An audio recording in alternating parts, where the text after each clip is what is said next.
Hey guys, thank you for stopping by to watch the review of the Sigma 30mm f1.4 DCDN. This lens, I recently got it. You can see it here in the box. I'm gonna open it so that you can see what's on the inside. I gotta tell you that I opened it already, but I put it back together so that you get to experience a little bit of what I just went through. So let's go ahead and open it. See what's on the inside. This is what it looks like.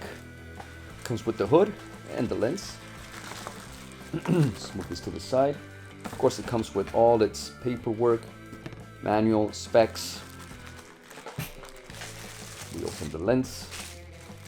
We open the hood, get rid of the plastic. So yeah, here it is. It's pretty light.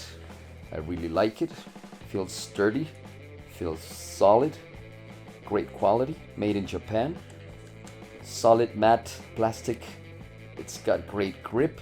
The lens filter, it's a 52mm, so in case you want to use it for neutral density filters, UV and polarizers. You can see here the C badge from Sigma. It's got a minimum focus distance of 30 centimeters, which is equivalent to 1 foot, roughly. If you put the lens hood together, this is what it looks like. Here's the cap. And if we put the lens hood back again, but to make it more compact and store it, this is what it will look like. It is a beautiful light lens, 264 grams in weight, translates to half a pound approximately. Here it is, the manual focus, yes. However, it doesn't have an aperture ring. The angle of view of this lens is 83.4 degrees. It is a prime lens, Sony E-mount APS-C sensor.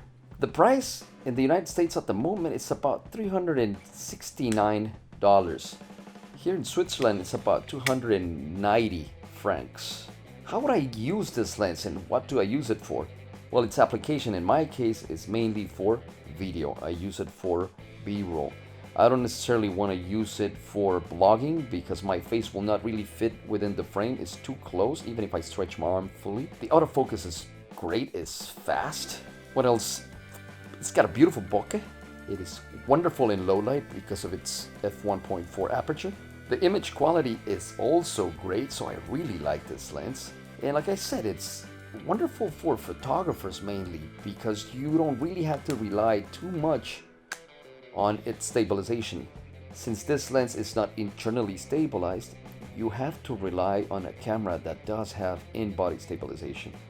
For video, that's going to be a disadvantage if you don't have a camera that stabilizes your footage. So therefore, having a camera that does not stabilize footage and a lens that does not stabilize footage for video, it's going to be a not so good of an idea unless you are willing to go through the hassle of stabilizing in post-production through software, which a lot of people do nowadays. So yeah, look at the quality, look at the feel, look at the size. It's not big, it's very decent, small size, compact for the Sony E-mount APS-C sensor system. So yeah, what are the cons? Like I said, no lens-based stabilization, but you can solve it if you have a camera with 5-axis stabilization. Apparently, I read that this has a minor vignetting at f1.4, which disappears when you open it up to 2.8 aperture. Also, a thing that you might not like that much is the fact that it doesn't have an aperture ring, which makes you go ahead and have to use the aperture directly on your camera, manually. And it's not weather sealed, which means that if you want to use it in water, you better protect it because dust and water and other particles might get into the lens to protect it. So here it is. Here is the lens, and this is my take on it. You can see it's beautifully built. Do I recommend it? Yes, I recommend it for its price. I think you are getting a wonderful deal. It's money well spent, definitely.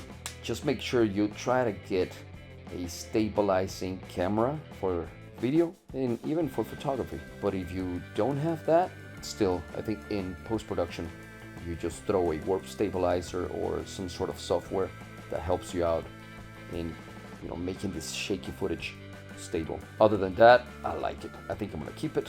I think I'm gonna use it, and you will see this look on some of my future videos as well, and I will let you know when that happens. Yeah, this is my take on the 30mm f1.4 DCDN by Sigma. I appreciate your time. Please, if you like this brief, short review, please like the video so the algorithm, the YouTube algorithm knows that it is getting some traction and they might show it to other people who might benefit from the content I post. I will be doing this on a weekly basis, some product reviews, some tutorials, some blogging, and I hope you like it. Thank you again for your time. Subscribe, like, and comment. Help out the channel. See us around, guys. Ciao.